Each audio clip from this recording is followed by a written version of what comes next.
What's up, everybody? It's Charles, and guess what? We made it home. After an over 800-mile road trip, I am finally sitting back in my driveway. For those of you guys that didn't see the video the other day, I flew to Florida, bought a car, and drove it home, sight unseen. Probably the stupidest way to buy a car. All right, here she is. First looks, it looks pretty good. Mostly stock, minus like this grill and a couple of other little things, but time to check it out and see exactly what the deal is. After doing an inspection on the car, I found a handful of problems, and most of these were pretty normal Mark IV problems. Worn out suspension bushings, broken outer CV boots, a handful of other minor things, a lot of trim that didn't fit or wasn't installed properly, and of course, the sweet, sweet window tint. But I felt like the deal was good enough to go ahead and buy the car. All right, here we are. First fill up. After filling up the car, I went ahead and just crashed in Miami for the evening. The next morning, got up, trucked over to meet the guys at USP MotorSports. They were kind enough to let me come by and do a proper inspection on the car before burning up the road back home. In addition to having a really cool facility, these guys were so awesome. They let me put the car up on the lift. We did a full inspection. Then they did a really great job of twisting my arm into putting a USP MotorSports high-flow catalytic converter on the car.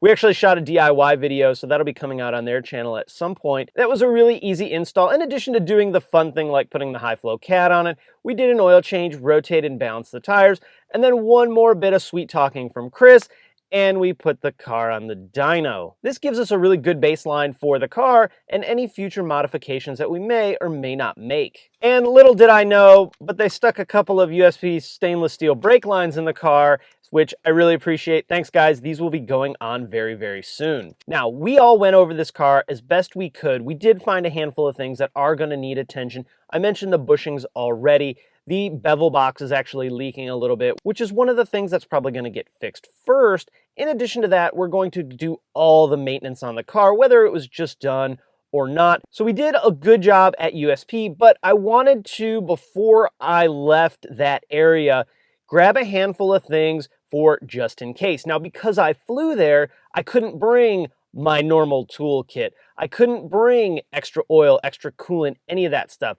So what I did was I stopped at our favorite hardware store, Motorsports, and bought a small toolkit, a pair of vice grips, a bit driver that had some Torx bits in it because I knew I needed that, some Allen sockets, and a box cutter just in case I had to do some minor roadside repair. Now, you're not going to be doing a clutch job or timing chains with this, but this might bail you out of a small problem. After grabbing some tools, I also wanted to get some extra fluids. I grabbed some engine oil because I wanted to make sure we were checking the oil at every stop, some coolant in case we had a coolant issue, some Fix-A-Flat, which normally I hate, but the R32 didn't come with a spare tire, so this was again something to get to the next service station. And don't worry, I would have told them I put Fix-A-Flat in it. Now, I actually was able to fly with a couple of things, like a jump pack, which I'm surprised about. I brought my pod light, that way if I did have to make any kind of repair, I had that to stick on and illuminate what I was working on. And of course, no VW trip would be complete without bringing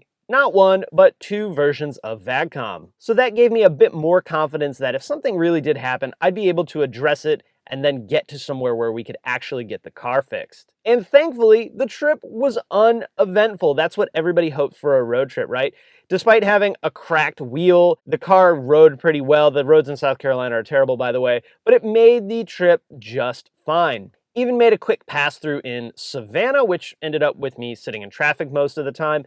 And of course, when you're traveling on 95 at the North Carolina-South Carolina border, you gotta stop at south of the border and take your picture and the picture of your car with some of these landmarks, we'll call them. So I did make it home, no problem. I left my hotel room in Florida at about 4 a.m. and got home about 4 p.m., making a handful of stops pretty much to fill up with fuel, a quick detour in Savannah, and then of course stopping at south of the border. A couple of quick plans for the car are really going to involve around getting the car back to OE or OE+.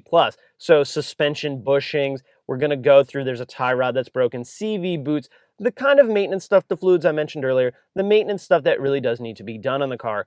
In addition to that, a lot of the interior trim panels do need to be removed, probably repaired. I'm sure there's some broken clips behind here, and reinstalled. As far as performance modifications, I don't really have a lot of plans for that right now because most of the focus performance-wise is going to be on the white GTI and getting that in the exact position that I want it. This is going to be more of a daily driver car. So with that, I do feel like the trip was a huge success. I can't believe that I put all this together in about 3.5, 4 days of finding the car, booking the flight, flying, and trucking it back home. So mad shout out to USP MotorSports for being so kind to let me come use their shop for the day, to Shell for paying for the fuel. It cost me about $127 in fuel, Pennzoil for hooking up on the oil, and of course Mychanic for always being such a great supporter of the show. And that pod light that I call the Death Star is one of my favorite lights that I have. Most importantly though, thank you guys. I'm glad you're as excited about this car right here as I am. The interaction on social media has been a blast. If you guys aren't following on Twitter and Instagram, mostly Instagram and Facebook, then I really recommend it because I've showed a lot of cool stuff about the car, including the live stream of dynoing the car, which was so cool. Thank you guys for being such supporters of the show to allow me to do cool stuff like this and share it with you guys. All right, guys, with that, I'm gonna wrap it up there. Questions, comments, you know what to do. If you like the video, hit that thumbs up button. Don't forget to subscribe and ding the bell for more notification videos. There's gonna be a lot of videos coming out on this car. For exclusive content, discounts to places like Black Forest, Eastwood, MT Knives, Sonic Tools, I'm working on USP Motorsports, and more. Check out that crew membership link down in the description. It's a great way to support the show as well as, and more importantly, score you guys some awesome discounts. Follow me on Facebook, Twitter, Instagram, and of course, Snapchat. All right, guys, thanks for watching. Thanks for the support. I am so pumped about this car, and I hope that you guys are too. Thanks for watching, and I will see you next time.